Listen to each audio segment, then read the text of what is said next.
കഴിഞ്ഞ ദിവസം അദ്ദേഹം എന്നെ വിളിച്ചിട്ട് ഇങ്ങനെയൊരു വിഷയം പറഞ്ഞപ്പോൾ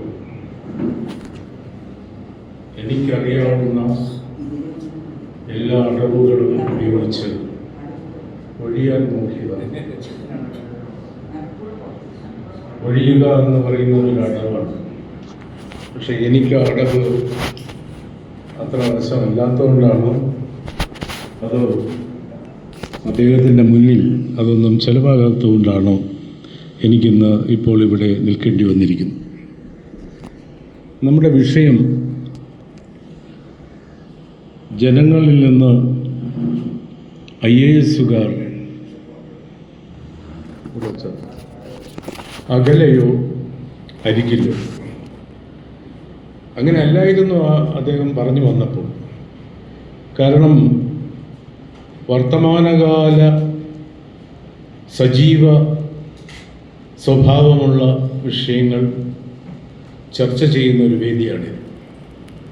ഇപ്പോഴാകട്ടെ IAS-കാർക്കിടയിൽ ഒരുപാട് പ്രശ്നങ്ങളും കലാപങ്ങളും ഒക്കെ ഉണ്ടായിരിക്കുന്നു. ഒരു ADM-ൻ്റെ മരണവുമായി ബന്ധപ്പെട്ട് ജില്ലാ കളക്ടർ ചർച്ചാ വിഷയമായിരിക്കും. 2 യുവ IAS-കാർ സസ്പെൻഡ് ചെയ്യപ്പെട്ടിരിക്കുന്നു. അഡീഷണൽ ചീഫ് സെക്രട്ടറിയുടെ സ്റ്റാറ്റസിലുള്ള ഒരാൾ വിമർശനങ്ങൾക്ക് വിധേയമായിക്കൊണ്ടിരിക്കുന്നു.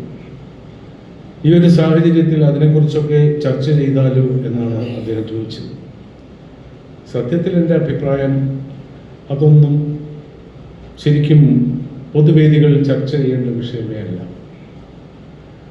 അത് ആന്തരികമായ ആഭ്യന്തരമായ സംഭവങ്ങളാണ്.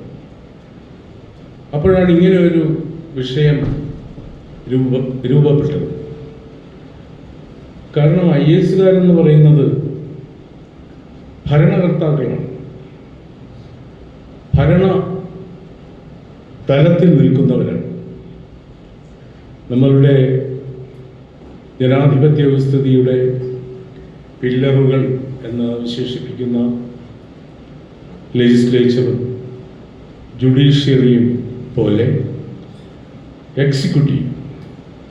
എക്സിക്യൂട്ടീവിൻ്റെ ഭാഗമാണ് അഡ്മിനിസ്ട്രേറ്റീവ് സർവീസിലുള്ളവർ. എക്സിക്യൂട്ടീവ് എന്ന് പറയുമ്പോൾ അതിലാണ് ഭരണകർത്താക്കളും വരുന്നത്. പക്ഷേ ഈ അഡ്മിനിസ്ട്രേഷൻ്റെ ചുക്കാൻ പിടിക്കുന്ന ഈ IAS-കാർ നമ്മൾ തിരഞ്ഞെടുത്തയക്കുന്ന നമ്മുടെ ഭരണപ്രതിനിധികളും തമ്മിൽ ഒരു വ്യത്യാസമുള്ളത്, അവർ ജനങ്ങളുടെ പ്രതിനിധികളാണ്. ജനങ്ങളുടെ പ്രതിനിധികൾ എന്ന് പറയുമ്പോൾ അവർക്കൊരു പീരീഡുണ്ട്, ഒരു കാലയളവുണ്ട്. അത് 5 വർഷമാണ് ഭാരതത്തിൽ. 5 വർഷം കഴിഞ്ഞ് അവർ മാറാം, അവരുടെ പാർട്ടി മാറാം, രാഷ്ട്രീയം മാറാം. പക്ഷേ IAS-കാർ മാറുന്നില്ല. കാരണം അവരെ തിരഞ്ഞെടുത്തത് ജനങ്ങളല്ല, അവർ പരീക്ഷ എഴുതി വന്നവരാണ്. അവരെന്തുകൊണ്ട് മാറുന്നില്ല എന്ന് ചോദിച്ചാൽ, ഈ തുടങ്ങി വെച്ച ഒരുപാട് പദ്ധതികളുണ്ട്, നയങ്ങളുണ്ട്, ക്രമങ്ങളുണ്ട്. അതെല്ലാം തുടരേണ്ടതുണ്ട്, അതെല്ലാം ഫലവത്താകേണ്ടതുണ്ട്, പ്രായോഗിക തലത്തിൽ കൊണ്ടുവരേണ്ടതുണ്ട്. അതിനുവേണ്ടി അവർ തുടരുകയാണ്. ഇതാണ് അതിൻ്റെ അടിസ്ഥാനപരമായ വ്യത്യാസം. ഞാൻ അതിലേക്കൊന്നും പോകുന്നില്ല. ഒരു IAS-കാരൻ അനുവർത്തിക്കേണ്ട ധർമ്മം എന്താണ് എന്നുള്ളതാണ്. IAS-ലേക്കാണ് നമ്മുടെ, അല്ലെങ്കിൽ സിവിൽ സർവീസിലേക്കാണ് നമ്മുടെ പുതിയ കുട്ടികൾക്കൊക്കെ വലിയ താല്പര്യം. അത് സ്വപ്നമാണ്. അവരോട് ചോദിക്കും, മോക്ക് ഇൻ്റർവ്യൂവിന് ചോദിക്കും, അല്ലാത്ത ഇൻ്റർവ്യൂവിനൊക്കെ ചോദിക്കും, എന്താണ് നിങ്ങൾ IAS തിരഞ്ഞെടുക്കുന്നത്? അവർ പറയും, ടു സർവ് ദ മാസസ്. സർവീസാണ്, സേവനം ചെയ്യാൻ വേണ്ടിയാണ്. സേവനം എന്ന് പറഞ്ഞാൽ അത് മനുഷ്യത്വത്തിൻ്റെ പര്യായമാണ്. സേവനം സഹകരണവും മനുഷ്യത്വത്തിൻ്റെ പര്യായമാണ്. അപ്പോൾ ജനങ്ങളെ സേവിക്കാൻ വേണ്ടിയാണ് ഞങ്ങൾ ഈ പ്രൊഫഷൻ തിരഞ്ഞെടുക്കുന്നത് എന്ന് തന്നെയാണ് എല്ലാവരും പറയുന്നത്. എന്ന് പറഞ്ഞാൽ ഡോക്ടേഴ്സായിട്ടുള്ള എത്ര പേര് ഈ രംഗത്തേക്ക് വരുന്നു, എൻജിനീയേഴ്സ് വരുന്നുണ്ട്, പ്രൊഫഷണൽ കോഴ്സ് കഴിഞ്ഞവർ വരുന്നുണ്ട്. അപ്പോൾ ഡോക്ടറായിട്ട് ഒരാൾ മാറിക്കഴിഞ്ഞതിന് ശേഷം ഈ പ്രൊഫഷനിലേക്ക് വരുമ്പോൾ അവർ പഠിച്ചതെല്ലാം, അവർക്ക് വേണ്ടി രാഷ്ട്രം ചെലവിട്ടതെല്ലാം വെറുതെ ആവില്ലേ എന്നൊരു ചോദ്യമുണ്ട്. എങ്കിലും അവർ പറയുന്നു അതിനും അപ്പുറത്ത് ജനസേവനത്തിൻ്റെ കാംക്ഷ കൊണ്ട് ഞങ്ങൾ വരുന്നു. അപ്പം ഈ മനസ്സിൻ്റെ ചില്ലകളിൽ ആദർശത്തിൻ്റെ പൂക്കൾ വിരിയുന്ന ഒരു കാലമുണ്ട്. അത് യൗവനകാലത്താണ്. മനസ്സ് നിറയെ ആദർശമായിരിക്കും, യുവാക്കളുടെ മനസ്സ് നിറയെ ആദർശമായിരിക്കും. അഴിമതിരഹിതമായ ഒരു ലോകം, വികസനോന്മുഖമായ ഒരു ലോകം, സ്വപ്ന പദ്ധതികൾ കൊണ്ട് നിറഞ്ഞ ഒരു ലോകം അതവരുടെ മനസ്സിലുണ്ട്. ആ വിധത്തിലൊരു ലോകം സൃഷ്ടിക്കണം, പുതുമകൾ കൊണ്ടുവരണം, നമ്മുടെ രാജ്യത്തെ ഉന്നതിയുടെ ഉത്തുംഗ ശൃംഗങ്ങളിൽ എത്തിക്കണം എന്നൊക്കെയുള്ള ആവശ്യത്തോടെയാണ് അവർ വരുന്നത്. അപ്പോൾ അങ്ങനെ വരുന്ന ആളുകൾ എങ്ങനെ അവരുടെ സേവനകാലം ഉപയുക്തമാക്കണം എന്നുള്ളതാണ് നമ്മുടെ വിഷയം. അപ്പോൾ പഴയ IAS നമുക്ക് എടുക്കാം, പുതിയ ആൾക്കാരെ നമ്മൾ ചർച്ചാ വിധേയമാക്കാതെ വിടാനും നോക്കാം. പഴയ IAS അല്ലെങ്കിൽ IAS എന്ന് പറയുന്ന തലപ്പത്തിരിക്കുന്ന ഭരണകർത്താക്കൾ അവർ വിഷണറീസ് ആയിരിക്കണം. വിഷൻ എന്ന് പറഞ്ഞാൽ സ്വപ്നമെന്നും അർത്ഥമുണ്ട്. അവർ സ്വപ്നജീവികളായിരിക്കണം എന്നല്ല, അവർ ദീർഘദർശികളായിരിക്കണം. അവർ നയരൂപീകരണത്തിലും പദ്ധതികളുടെ ആസൂത്രണത്തിലും അവ നടപ്പിലാക്കുന്നതിലും കഴിവുള്ളവരായിരിക്കണം. അപ്പോൾ നമ്മളുടെ വിഷയത്തിൽ അവർ നമ്മളിൽ നിന്ന് അകലെയാണോ നമ്മളിൽ നിന്ന് അടുത്താണോ എന്നുള്ളതാണ് ചോദ്യം. എനിക്ക് ഓർമ്മ വരുന്നത് സ്വാമി ചിന്മയാനന്ദൻ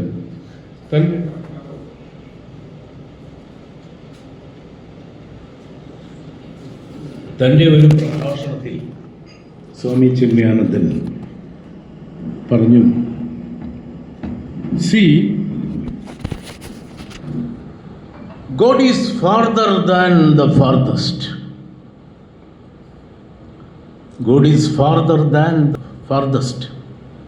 സ്വാമി ചിന്മയാനന്ദൻ നല്ലൊരു പെർഫോമറാണ്, നല്ലൊരു പ്രഭാഷകനാണ്, നല്ലൊരു അവതാരകനാണ്. അതുകൊണ്ടാണ് അദ്ദേഹത്തിന് പ്രസംഗം കൊണ്ട് മാത്രം ലോകം മുഴുവൻ തൻ്റെ അനുയായികളെയും ശിഷ്യഗണങ്ങളെയും തന്നെ കേൾക്കാനുള്ള സഹൃദയ സദസ്സിനെയും സൃഷ്ടിച്ചത് അദ്ദേഹത്തിൻ്റെ പ്രഭാഷണ പാഠവും കൊണ്ടാണ്. നമ്മുടെ SMV സ്കൂളിനടുത്തുള്ള മാഞ്ഞാലിക്കുളം മൈതാനത്ത് എൻ്റെ കൗമാരകാലത്തൊക്കെ അദ്ദേഹത്തിൻ്റെ ഗീതായജ്ഞമുണ്ടായിരുന്നു. എന്തുമാത്രം ആളുകൾ തടിച്ചുകൂടും, ഹിന്ദുക്കൾ മാത്രമല്ല എല്ലാവരും വരും അദ്ദേഹത്തിൻ്റെ പ്രഭാഷണം കേൾക്കാനാണ്. അപ്പോൾ സ്വാമി തമാശയൊക്കെ പറയും, മലയാളം ഇടയ്ക്ക് പറയും, എങ്കിലും അദ്ദേഹം പറഞ്ഞു, See, God is farther than the farthest. സ്വാമി പറയുകയാണ്, ശബ്ദ നിയന്ത്രണത്തോടെ പറയുകയാണ്, അതാ സ്വാമി ഞാൻ വിളിച്ചിട്ട് കേൾക്കാത്തത്. ഒരു ഭക്ത പറയുന്നതായിട്ട്, അതാ സ്വാമി ഞാൻ വിളിച്ചിട്ട് കേൾക്കാത്തത്. Is farther than the farthest. സ്വാമി പറഞ്ഞപ്പോഴല്ലേ മനസ്സിലായുള്ളൂ. അടുത്ത വാചകം, and he is nearer than the nearest. സ്വാമിയുടെ സ്റ്റൈലൊന്ന് എടുത്തതാണ് ഞാനിങ്ങനെയല്ല. He is nearer than the nearest. ഈ ഭക്ത തന്നെ ചോദിക്കുന്നു, എന്താ സ്വാമി ഒരു ബോധക്ഷയം പോലെ, നേരത്തെ പറഞ്ഞതല്ലോ ഇപ്പോൾ പറയുന്നത്, എവിടെന്നാ ഇന്ന് ഭക്ഷണം കഴിച്ചതെന്ന്. ആ സന്ദർഭം ഞാൻ വിടുന്നു. ISനെ കുറിച്ചും അത് തന്നെയാണ് എനിക്ക് പറയാനുള്ളത്. They are farther than the farthest and nearer than the nearest. Nearer than the nearest നമ്മുടെ അരികിലാണോ? ആണ്. എന്നാൽ അകലെയല്ലേ? ആണ്. അതാണ് IAS ഓഫീസേഴ്സ് എന്ന് പറയുന്നത്. അരികിലാണ് എന്ന് തെളിയിക്കാൻ അവർ ഓടയിലിറങ്ങേണ്ടതില്ല എന്നാണ് എൻ്റെ അഭിപ്രായം. അങ്ങനൊരു ചിന്താഗതിയൊക്കെ ഇടയ്ക്കുണ്ടായി. അവർ തന്നെ നേതൃത്വം കൊടുത്ത് നമ്മുടെ ഓടകളെന്ന് പറഞ്ഞാൽ ലോക മാതൃകയായ ഓടകളാണ്. ആ ഓടകൾ വൃത്തിയാക്കുന്നതിന് ആ സ്പോട്ടിൽ വന്ന ഒരു സന്ദർഭമുണ്ട്. അവിടെയാണ് സുഗതകുമാരി ടീച്ചർ പറഞ്ഞത് അതിൻ്റെ ആവശ്യമില്ല, അങ്ങനെയാണെങ്കിൽ അവർ ഇവിടെ വരേണ്ടിയിരുന്നവരും അല്ല എന്ന്. അപ്പോൾ അങ്ങനെ വന്നിട്ട് നിയറാവേണ്ട കാര്യമില്ല. പിന്നെയോ നമ്മളെ നിത്യജീവിതത്തിൽ സ്പർശിക്കുന്ന കാര്യങ്ങൾ ചെയ്യുമ്പോൾ അവർ നമ്മുടെ അടുത്ത് എത്തുകയാണ്. എനിക്ക് ആർ രാമേന്ദ്രൻ നായർ IAS നമ്മുടെ ചീഫ് സെക്രട്ടറി ഒക്കെ ആയ ആളാണ്, സാംസ്കാരിക വകുപ്പ് സെക്രട്ടറി ഒക്കെ ആയിരുന്ന ആളാണ്. അതെ. അപ്പോൾ ഞാൻ സെക്രട്ടറിയേറ്റ് വരുമ്പോൾ അദ്ദേഹം സാംസ്കാരിക സെക്രട്ടറിയാണ്. അതിനു മുമ്പേ പരിചയമുണ്ട്. അദ്ദേഹം ഒരുപാട് കാര്യങ്ങൾ ചെയ്തു. അക്കൂട്ടത്തിൽ ഒന്നാണ് യുവജനോത്സവം. നമ്മുടെ യുവജനോത്സവം, സ്കൂൾ യുവജനോത്സവം. അദ്ദേഹം DPA ആയിരുന്നപ്പോൾ തുടങ്ങിയതാണ്. അന്ന് ഇങ്ങനൊരു ആശയം പറഞ്ഞുവല്ലോ, നയരൂപീകരണം പോലെ ആസൂത്രണം ചെയ്ത് നടപ്പിലാക്കി. ഒരുപാട് എതിർപ്പുണ്ടായിരുന്നു. പലരും പറഞ്ഞു, എന്തിനാണ് ഈ കുട്ടികളെ ഇങ്ങനെ പാട്ടും കൂത്തും നൃത്തവും ഒക്കെ ആയിട്ട് വിടുന്ന? അവരുടെ അധ്യയന സമയം കുറയുകയല്ലേ, അവർ പഠിക്കേണ്ടവരല്ലേ? അതിനൊരാഴ്ച സമയം വിവിധ മത്സരങ്ങൾ, കവിതാ പാരായണം, പലതരത്തിലുള്ള നൃത്തരൂപങ്ങൾ, പ്രസംഗ മത്സരം, ഉപന്യാസ മത്സരം, അത് സംസ്ഥാന തലത്തിൽ, അതിനു മുമ്പേ അത് ജില്ലാതലത്തിൽ, അതിനു മുമ്പേ അത് മേഖലാതലത്തിൽ, അതിനു മുമ്പേ അത് സ്കൂൾ തലത്തിൽ. എത്ര ദിവസങ്ങളാണ് പോകുന്നത്? അതേ ഉറച്ചു നിന്നു, അത് നടപ്പിലാക്കി. ഇപ്പോൾ അത് വളരെ ശക്തമായിട്ട് മുന്നോട്ട് പോകും. അപ്പോൾ ഒരു IAS ഓഫീസറുടെ ഇച്ഛാശക്തിയാണ്. അതുകൊണ്ട് എന്താ മെച്ചമെന്ന് ചോദിച്ചാൽ, കുട്ടികൾക്ക് ഈ പാഠഭാഗങ്ങൾ മാത്രം പഠിച്ചു പോകുന്ന കുട്ടികളെ സംബന്ധിച്ച് അവരുടെ ഉള്ളിലുള്ള വൈഭവങ്ങളെ, കലാ അഭിരുചികളെ, സിദ്ധി രൂപങ്ങളെ പൊതുജന മധ്യത്തിൽ ആവിഷ്കരിക്കാൻ, അതിനൊരു അംഗീകാരം നേടാൻ ഒരവസരമാണ്. ഇപ്പോൾ അതിന് ഗ്രേസ് മാർക്കുണ്ട്.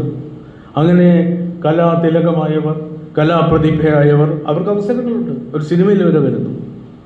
അതാണ് ഞാൻ നേരത്തെ പറഞ്ഞത്, വിഷണറീസ് ആയിരിക്കണം, ദീർഘദർശനം വേണം. അദ്ദേഹത്തിൻ്റെ തന്നെ മറ്റൊരു സംഭാവനയാണ് നമ്മുടെ സംസ്കൃത സർവകലാശാല, കാലടി. ഇപ്പോൾ സംസ്കൃതം നമ്മുടെ ദേവഭാഷയാണ് എന്നൊക്കെ പറഞ്ഞാൽ മതിയോ? അതിനൊരു സർവകലാശാല വേണം എന്ന് പറഞ്ഞ്, അപ്പോൾ ഈ ഓരോ തീരുമാനമെടുക്കുമ്പോഴും അതിനെതിരെ ഒരുപാട് പ്രതിരോധങ്ങളുണ്ടാവും, പ്രതികൂലമായ പ്രതികരണങ്ങളുണ്ടാവും. അതിനെയെല്ലാം ശക്തമായി നേരിട്ട് അത് നടപ്പിലാക്കി. ഡോക്ടർ ബാബു പോൾ, ഏഷ്യയിലെ ഏറ്റവും വലിയ ആർച്ച് ഡാമാണ് ഇടുക്കി. ഇടുക്കിയിലെ ആദ്യത്തെ കളക്ടറാണ്. അദ്ദേഹം എഞ്ചിനീയറിംഗ് ഗ്രാജുവേറ്റാണ്.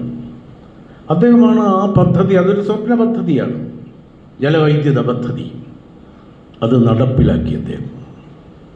ചെറിയ കാര്യമാണോ? ഒരു IAS ഓഫീസറുടെ ഇച്ഛാശക്തിയാണ്. അതിൻ്റെ കൂടെ ഭരണകൂടം നിന്നില്ല എന്നല്ല, പക്ഷേ അതിനെ നേതൃത്വം കൊടുത്തുകൊണ്ട് അത് പൂർത്തിയാക്കുന്നതിനുള്ള അലകും പിടിയും നയിച്ചത് അദ്ദേഹമാണ്. അദ്ദേഹം തന്നെയാണ് നമ്മുടെ ഇപ്പോൾ ഈ എഴുത്തച്ഛൻ അവാർഡ് കൊണ്ടുവന്നത്.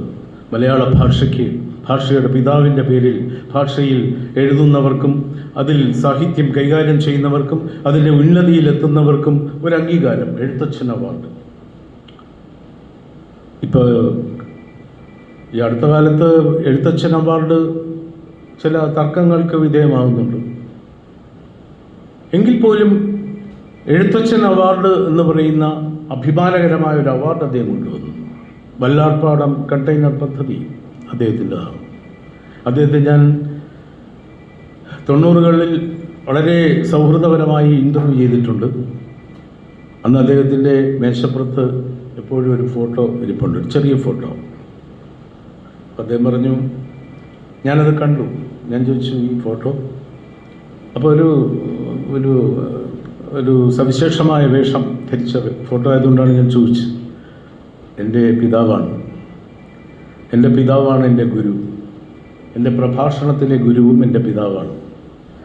അദ്ദേഹം എന്നോട് പറഞ്ഞിട്ടുണ്ട്, നിന്നെ ഉപദ്രവിക്കുന്നവരെ നീ ഓർമ്മിക്കണമെന്നില്ല, മറന്നേക്കുക. നിന്നോട് ഉപകാരം ചെയ്തവർ, നിനക്ക് ഉപകാരം ചെയ്തവർ ഒരൊരിക്കലും മറക്കരുത്. അങ്ങനെ എന്നെ നയിക്കുന്ന മാർഗദീപമാണ് എൻ്റെ പിതാവ്. അതുകൊണ്ട് എനിക്ക് ട്രാൻസ്ഫർ ആകുമ്പോൾ പിതാവിനും ട്രാൻസ്ഫർ ആകും. പിതാവിനെ ഞാൻ പുതിയ സ്ഥലത്ത് കൊണ്ട് വയ്ക്കും. അങ്ങനെ ഇത് എൻ്റെ സർവീസിലെ 13ാമത്തെയോ 14ാമത്തെ ട്രാൻസ്ഫർ കഴിഞ്ഞ് വന്നിരിക്കുക പിതാവ്. ഈ ബാബു പോൾ, അദ്ദേഹം മലയാള ഭാഷയെ അത്യധികമായി സ്നേഹിച്ചിരുന്നു എന്നറിയാമല്ലോ. അദ്ദേഹം ഫയലിലൊക്കെ മലയാളത്തിലാണ് എഴുതുന്നത്. എത്ര IAS ഓഫീസേഴ്സ് ഫയലിൽ മലയാളത്തിൽ എഴുതുന്നു എന്ന് ആലോചിക്കേണ്ടതാണ്. പലരും എഴുതുന്നില്ല, അവർക്കതാണ് ശീലം. ഇദ്ദേഹം എല്ലാം മലയാളത്തിൽ എഴുതുള്ളൂ. ഒരു ഫയലിൽ അത് എഴുതി, ചന്ദ്ര ഒന്ന് നേരിൽ ഉദിക്കുമോ അതേ ഫോണിൽ വിളിക്കുമോ? ചന്ദ്ര എന്ന് പറഞ്ഞാൽ ചന്ദ്രശേഖരൻ നായർ, വേറൊരു സെക്രട്ടറി. അദ്ദേഹം ഒരു ഫയലിൽ ഡിസ്കസ് ചെയ്യാൻ വരുമോ അതോ ഫോണിൽ വിളിക്കുമോ എന്നാണ് ചോദിച്ചത്. ചന്ദ്രനായതുകൊണ്ട് പേര്, ചന്ദ്രനായതുകൊണ്ട് ചന്ദ്ര നീ നേരിൽ ഉദിക്കുമോ അതേ ഫോണിൽ വിളിക്കുമോ? എല്ലാത്തിലും ഒരു നർമ്മബോധം സൂക്ഷിച്ചിരുന്നു അദ്ദേഹം. അത് ഈ ഓഫീസേഴ്സിനൊക്കെ നല്ലതാണ്, ഒരു നർമ്മബോധം ഉണ്ടാവുക. അതുകൊണ്ടാണല്ലോ മഹാത്മാഗാന്ധി പറഞ്ഞത്, എനിക്ക് നർമ്മബോധമില്ലായിരുന്നെങ്കിൽ ഞാൻ 1000 തവണ ആത്മഹത്യ ചെയ്യുമായിരുന്നു എന്നാണ്. പല ആത്മഹത്യകളും നർമ്മബോധം ഉണ്ടെങ്കിൽ ഒഴിവാക്കാം. ഈ ഒരിക്കൽ പറഞ്ഞപ്പോൾ ഓർമ്മ ഒന്നാണ്, നമ്മുടെ ഈ BSNL ഫോൺ നമ്പറുകൾ ഇങ്ങനെ മാറിക്കൊണ്ടേയിരിക്കും. ഈ BSNL ഒരു വലിയ ആവശ്യമായിരുന്ന ഒരു കാലമുണ്ടായിരുന്നു. BSNL ഫോൺ കിട്ടാനൊക്കെ 3-4 വർഷം ബുക്ക് ചെയ്തിട്ട് ഞാനൊക്കെ കാത്തിരുന്നിട്ടുണ്ട്. 6 അക്ക നമ്പറാണെന്ന്. ഞങ്ങളുടെ സെക്രട്ടേറിയറ്റ് നമ്പർ ഇപ്പോഴും ഓർമ്മയുണ്ട്, 67676. 5 അക്ക നമ്പർ, 6 അല്ല, അതിനു മുമ്പ് 5 അക്ക number, 67676. Professor M. Krishnan Nair എന്താവശ്യമുണ്ടെങ്കിലും ഞാൻ വിളിക്കുമായിരുന്നു. അദ്ദേഹത്തോടുള്ള അടുപ്പം മാത്രം കൊണ്ടല്ല, അദ്ദേഹത്തിൻ്റെ നമ്പർ 67677 ആണ്. ഇപ്പം ഞാൻ ഇവിടെ റെഫർ ചെയ്യണ്ട, ഇത് 67676 ആണല്ലോ. 67677 വിളിക്കും.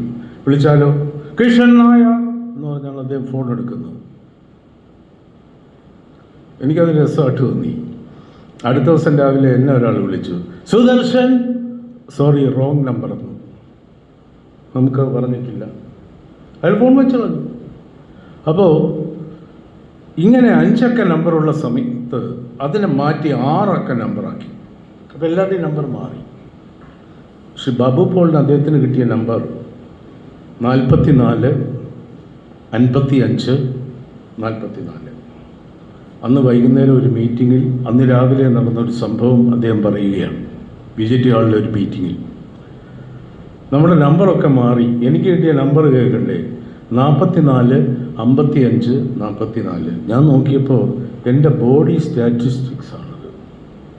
നെഞ്ചളവ് 44, വേറെ അളവ് 55, ഇടുപ്പളവ് 44. ഇത് അവരെങ്ങനെ അറിഞ്ഞു? എനിക്ക് മാത്രമാണോ ഇങ്ങനെ? അപ്പോൾ വരുന്നു സ്റ്റെനോഗ്രാഫർ വരുന്നു, ശ്രീദേവി വരുന്നു. ഗുഡ് മോർണിംഗ് സാർ എന്ന് പറഞ്ഞ് ശ്രീദേവി വരുന്നു. ശ്രീദേവി, നമ്പറൊക്കെ മാറിയോ? മാറി സാർ. ഇപ്പോഴത്തെ നമ്പർ എങ്ങനെയാണ്? 36 26 66. ഇപ്പോൾ കറക്റ്റാണ്. ഇങ്ങനെ തമാശ പറയുമായിരുന്ന, ഇങ്ങനെ മലയാളത്തിൽ മനോഹരമായി എഴുതുമായിരുന്ന, ഫയൽ എഴുതുമായിരുന്ന ആ ഓഫീസർ ബാബു പോൾ, അദ്ദേഹം ജനങ്ങളുടെ അടുത്താണോ അകലെയാണോ? അതാണ് എൻ്റെ ചോദ്യം. അടുത്താണോ അകലെയാണോ? നമ്മുടെ നാട്ടിലെ പെണ്ണുങ്ങൾ, കുടുംബിനികളായ സാധാരണ സ്ത്രീകൾ, തൊഴിലാളികളുടെ ഭാര്യമാർ എന്ന് വയ്ക്കാം. അവരെന്താ ചെയ്യുന്ന പകൽ? കുട്ടികളെ സ്കൂളിൽ വിട്ടാൽ അവർ വീട്ടിൽ കാണും. ചിലപ്പോൾ ആ സമയം, പകൽ സമയം അവർ ചെലവഴിക്കുന്നത് അടുത്ത വീട്ടുകാരിയുമായി സംസാരിച്ചു കൊണ്ടായിരിക്കും. അത് പലപ്പോഴും അവരുടെ കാര്യമായിരിക്കണമെന്നുമില്ല, നാട്ടുകാരുടെ കാര്യങ്ങളായിരിക്കും. അതിൻ്റെ സാങ്കേതിക പദം ഞാൻ ഉപയോഗിക്കുന്നില്ല. പണ്ടൊക്കെ പേര് നോക്കിയൊക്കെ സമയം കളയുമായിരുന്നു. അപ്പോഴും ഇത് തന്നെ പരിപാടി. ഇങ്ങനെയെല്ലാം സമയം കളഞ്ഞ് കഴിഞ്ഞിരുന്ന കുടുംബിനികൾ. വൈകുന്നേരം ആകുമ്പോൾ രാവിലെ പണിക്ക് പോയ ആൾ വീട്ടിൽ വന്ന് എണ്ണയോടെയാണ് വരുന്നത്. പലവ്യഞ്ജന കടയിൽ നിന്ന് എണ്ണ വാങ്ങിച്ച് കൈ നിറയെ എണ്ണ കൊടുക്കും. ആ എണ്ണ തലയിൽ പൊത്തി കുളിച്ച് അയാൾ പോവുകയാണ്, എൻ്റർടൈൻമെൻറ്റിന് പോവുകയാണ്. പകൽ മുഴുവൻ അധ്വാനിച്ചല്ലേ. എന്തെങ്കിലും കുറച്ച് കാശ് കൊടുത്താലായി, കൊടുത്തില്ലേലായി. അങ്ങനെ എത്രയോ വീടുകൾ നിത്യ ദുരിതത്തിലും ദുഃഖത്തിലും പട്ടിണിയിലും. അങ്ങനെയാണ് ചാരായമൊക്കെ ഈ നാട്ടിൽ നിരോധിക്കേണ്ടി വന്നത്. ആ ഒരു കാലം ഉണ്ടായിരുന്നു നമുക്ക്. അത്തരം സ്ത്രീകളെ സ്വന്തമായി പൈസ സമ്പാദിക്കുവാനും സ്വരൂപിക്കുവാനും ഉള്ള ഒരു അവസ്ഥ ഉണ്ടാക്കി കൊടുത്തത്, അവർ നാടിന് സപ്രയോജനമായി തീരുന്ന വിധത്തിലുള്ള പദ്മപഥങ്ങളിൽ ഏർപ്പെടാനുള്ള അവസരമൊരുക്കിയത് ഒരു IAS ഓഫീസറാണ്. അദ്ദേഹത്തിൻ്റെ പേരാണ് TK ജോസ്. അദ്ദേഹം കൊണ്ടുവന്ന പദ്ധതിയാണ് ഇന്നത്തെ നമ്മുടെ ഗവൺമെൻറ്റിൻ്റെ ഏറ്റവും വിജയിച്ച സംരംഭമായ കുടുംബശ്രീ. കുടുംബശ്രീയിലെ സ്ത്രീകൾ ഇപ്പോൾ എന്തൊക്കെയാണ് ചെയ്യുന്നത്? സ്വാദിഷ്ടമായ ഭക്ഷണം അവരൊരുക്കുന്നു. പലയിടത്തും ക്യാൻറ്റീൻ നടത്തുന്നത് അവരാണ്. ക്യാൻറ്റീൻ എന്ന് പറയുമ്പോൾ നമുക്കൊരു സങ്കല്പമുണ്ട്, വടയും വാഴയ്ക്കപ്പമുള്ള ക്യാൻറ്റീൻ. പക്ഷേ ചിലയിടത്തൊക്കെ പോകുമ്പോൾ ഈ സ്ത്രീകൾ തന്നെ കൊണ്ടുവന്ന്, നമ്മൾ മീറ്റിങ്ങിനൊക്കെ പോകുമ്പോൾ അവർ തന്നെ കൊണ്ടുവന്ന് നല്ല വേഷം ധരിച്ച പെണ്ണുങ്ങൾ വന്നിട്ട് ഇലയപ്പമൊക്കെ കൊണ്ടുവയ്ക്കുകയാണ്. ഇലയപ്പം എന്ന് പറഞ്ഞാൽ മനസ്സിലായില്ലേ? അതൊക്കെ നമുക്ക് ഈ സാധാരണ ക്യാൻറ്റീനിൽ കിട്ടുന്നതല്ല.